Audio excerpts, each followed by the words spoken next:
For any manufacturer out there, you know that growth really comes down to one thing: having the right equipment. But that gear costs money, a lot of money. And how you decide to pay for it, that can honestly be the difference between thriving and just barely surviving. So today, we're going to draw a kind of money map to help navigate this whole world of equipment financing. We'll turn all that complexity into a clear path forward. You know, this quote from a real auto parts CEO, it just gets right to the heart of the problem, doesn't it? His company looked great on paper, totally profitable. But in reality, they were being choked by a total mess of different equipment payments. It's such a classic trap. Your business is growing like crazy, but your cash flow just can't keep up. And that brings us to the central question we're all facing. Competition is absolutely fierce, and the pressure to automate, to get better, it's relentless. So how do you get that essential, often seven-figure piece of machinery without completely draining the capital you need just to run the business day to day? This is what we call the growth dilemma. On one hand, you've got this outdated equipment that's holding you back. You need the latest CNC machines, the newest robotics, just to stay in the game. But on the other hand, there's this massive, terrifying upfront investment. It's like a strategic tightrope walk with your company's entire future on the line. So let's explore the first path on our map. And it's the most traditional one, just buying the equipment. This is the path to outright ownership, and it almost always starts with a very specific financial tool: an equipment loan. So an equipment loan, it's a form of what's called asset-based lending. And the concept is actually pretty simple. Think of it like a mortgage, but instead of a house, it's for your machinery. The machine itself is the collateral. So if you can't make the payments, the lender takes back the asset. And because that lowers the risk for the lender, it can often mean you get better terms and lower interest rates. For a lot of businesses, the Small Business Administration, the SBA, is an absolutely critical partner. And two of their most popular programs are the 7A and the 504 loan.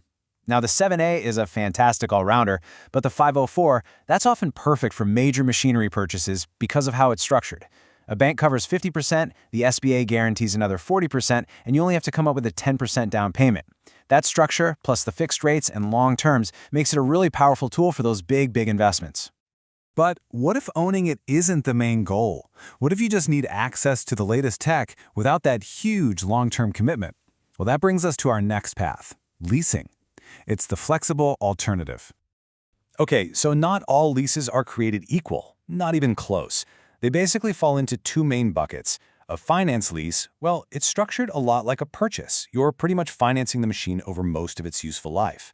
The best way to think of it is like a rent-to-own agreement for a house. An operating lease, on the other hand, is a true rental. You use the equipment for a specific amount of time, and then you just give it back. It's exactly like renting an apartment. You get all the benefits without the heavy, long-term commitment of ownership. So how do the accountants tell the difference? Well, they use this simple test with 5 criteria. Here's the bottom line. If a lease agreement acts like a purchase in any significant way, like if it covers most of the machine's life, or if you're almost definitely going to buy it at the end, then it gets treated as a finance lease. The key takeaway is, if it looks and feels like you're buying it, the accountants are going to treat it that way on your books. And why does any of that accounting stuff matter so much? Because these financing decisions have a direct, and I mean significant, impact on your company's financial statements, on your tax bill, and your ability to get more funding down the road. This is where strategy really comes into play.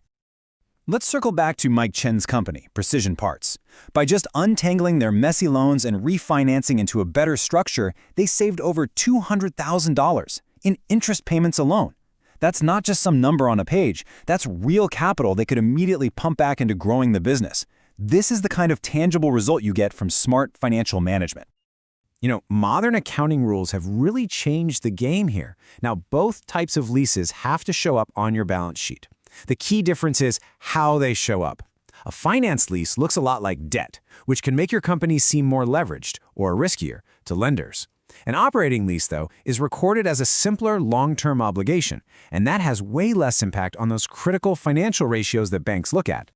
Now, listen up, because regardless of whether you choose a loan or a lease, there is a super powerful tax incentive you have to know about: Section 179. This lets you deduct the entire purchase price of qualifying equipment from your gross income in the very same year you start using it. It is a massive tax break designed to get businesses to invest in themselves, and it can dramatically lower the true cost of getting new machinery.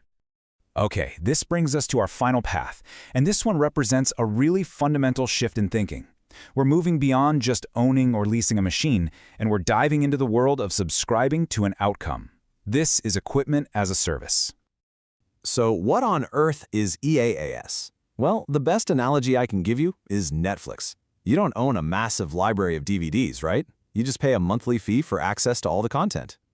EaaS is the exact same idea, but for industrial equipment. You pay a subscription fee based on how much you use it, like hours of operation or parts produced, and the provider takes care of everything. Installation, maintenance, software updates, repairs, the whole shebang. This really highlights that fundamental shift from what we call capital expenditure, or CapEx, to operating expenditure, or OpEx. The old way meant a huge upfront cost and all the risk of maintenance and the machine becoming obsolete, that was on you. And the new way is a predictable, recurring payment where the vendor handles all the headaches and you always have access to the absolute latest technology. And the benefits here go way beyond just the financial side. Of course, you reduce that big capital spend and you eliminate maintenance costs. But the real game changer is the access to data and insights. The provider can monitor performance, predict when something might fail, and help you optimize your whole production line. You're not just subscribing to a machine, you're subscribing to expertise. So, at the end of the day, there's no single best answer. It all comes down to your business goals. If you want long-term ownership and total control, then buying with a loan is your path. If you need flexibility and you want to carefully manage how your balance sheet looks, leasing is probably the way to go. And if you value agility and you want to pay for results, not just a machine, then subscribing through EaaS, that's the model for the future. Let's end by coming back to Mike Chen. His final words here they're a powerful warning, really. The cost of inaction, of just assuming your current financing is set in stone or thinking that exploring your options is too much work, that cost can be enormous. They literally left money on the table just because they put off making a change. And that leaves us with one final thought. As business models keep evolving, the way we think about assets is changing too. The question is no longer just, should I buy or should I lease? It's really about how you choose to access the capabilities you need to win. So, is your business ready to subscribe to its future? Thanks for joining this explainer.